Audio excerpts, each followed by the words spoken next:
Basketball fans, welcome back. So the Nairobi City Thunder were on an absolute tear this weekend, and they did not disappoint. So the City Thunder, too loud, leaving opponents ducking in fear.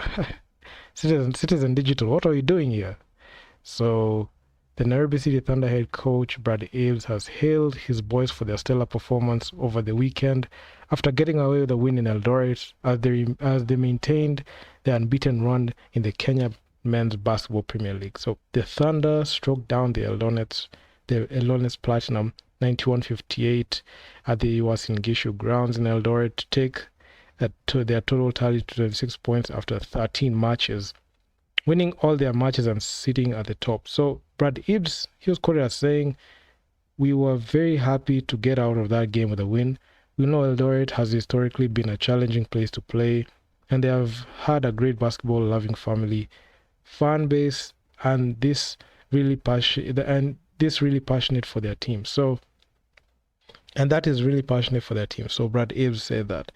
So at the same time, the tactician who joined the Shorimoyo-based team at the start of the season attributed their win to playing good defense and offense. So defensive effort was really good, and we played a casual style of basketball in an attempt to get some points out of our defense, which I think we did on outdoor court. Surprisingly, we made nice shots. I don't know how many free throws we made, but we made enough to keep our offense from that game flowing. We also got a chance to get many players playing time, which we were really happy about. So Brad Ibbs and the Nairobi City Thunder, they're just cruising at this point. They have beaten every single team in the men's division, and right now I don't think there's any other team that can be able to take them down. And their true test, even in a previous video that I made, there's levels when it comes to winning, because right now, currently in the second leg, I don't think there's any team that can be able to beat the Nairobi City Thunder right now. And looking at the trajectory and the way they have been playing, they're much more of a cohesive unit. And looking at how the league is going, I know the second leg games, some of them are going to be quite challenging, especially with them being in Nairobi. But the true test for the Nairobi City Thunder is what they're going to do when they win it. Can they be able to win it all? And can they be able to make some serious noise in this year's road to BAL? So elsewhere, the Equity Dumas Hawks team manager Zadok is impressed with the team's performance after getting double wins in Eldoret, with both the Hawks and the Dumas winning the men's and women's team respectively on Sunday at the Nile Gymnasium. So the Equity Hawks hammered the Eldonets 86-55, while the Equity Dumas hammered the Eldoret team 79-43. So it's funny the way Citizen Digital are reporting, because I remember the game against the Eldonets team, that one right there, I just knew for a fact that the Equity Hawks are just going to both the Equity Hawks and Dumas are going to win that. So the ladies' team was impressive. We managed to control the game from start to the end, while the men's team was down at the end of the first quarter, but we managed to catch up with the remaining quarters. They have some new players whom we were meeting for the first time, but we managed them. So Adika came out and said that. And also, the recent acquisition of Eugene Adera and Nico Gall, this is something that came as a blockbuster, because I didn't even expect Eugene to leave KP. I'm not sure what that one happened.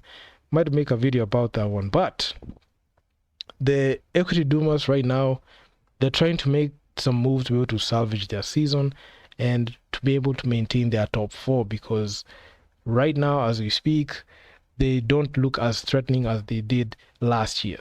But the addition of Adera and Nico Gall, maybe that one can change, but we have to see that. We'll see how many times and how their plays are going to be run through those two guys, and how they're going to mesh with the team is something that will determine if they're going to be successful or not. So we tried out some of the new signings, and they were impressive, including our national team players who had returned from their international assignments, such as Bosire. We hope the second leg will be much better. The team has gelled up. We are now becoming much more. We are becoming more compact as a team, and I hope by the time we reach the playoffs, we'll have a much more formidable team. So Adika concluded. So there's your article. I said there are levels when it comes to winning, because the true test for teams right now, especially the top 4 teams, can the Nairobi City Thunder go ahead with their winning streak, win in the KBF League, win it all, and also go ahead and challenge and make it past the Elite 16 and be able to notch either a first, second, or third spot, the same way as the Dynamo team did, because that's the whole objective. Right now, I don't think the Nairobi City Thunder are looking at just winning the KBF League, because they have made a lot of investment, they have used a lot of money, and they've used a lot of resources to be able to get to where they are. I don't think just winning the league is going to cut it, because, I mean, KPA have done it. KPA have spent all that money, won the league, but when it came to Rotobal, when it mattered, they failed. But now I don't think the Nairobi City Thunder are looking towards going that KPA route, because KPA has had 3 shots to be able to redeem themselves in Rotobal, and they failed. So the Nairobi City Thunder are just primed for that position, because they have a better players, they have a deeper bench, considering the fact that they gave 6 players to the national team, and they're still able to be a formidable force locally, as they're able to beat Umoja in that weekend, where the Kenya Morans were getting blown out by Angola. They're getting blown out of Tunisia by Angola. So all I'm just saying is the Nairobi City Thunder are just that team. When it comes to the Equity Dumas, really, they don't look like a threat. I don't think that they have what it takes to win it all. We already saw what happened when they played KPA. They cracked under the pressure. And that move by Eugene, I don't think it's a good career move. Should have just stayed with KPA, or should have just waited out to the off-season so he can just look to enter either the Nairobi City Thunder or another team. But this this tactical move that he made, I'm not sure with it. But anyway, it is what it is. So even the Equity Hawks, going even to the Equity Hawks, you could see they just stretched their dominance. And their true test is, can they be able to like win games consistently at Zone 5? And if they match up against teams in the Africa Women's Basketball League, can they be able to compete well? Because we already saw what the Equity Hawks did in the Africa Women's Basketball League. It wasn't as impressive. It was actually a very poor performance. Out of 7 games, they only won 3. So there's a lot of question marks in terms of what they can do. Number one, their roster. They have so many old players in there. They have players who've played in the national team previously and also currently.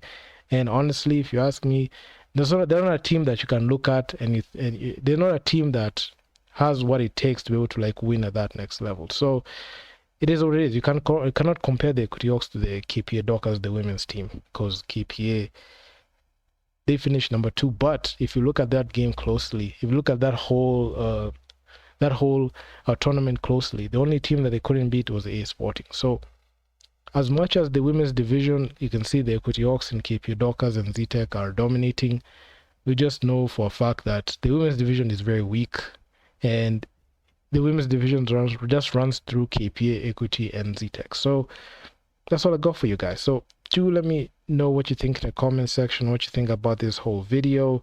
I mean, I've talked about a lot of things right now, but I will be just coming up and just talking about these articles when I see them. So I'll also leave the link to this article in the description box. So if you guys like this video, make sure to leave feedback down in the comments, and I'm out. Peace.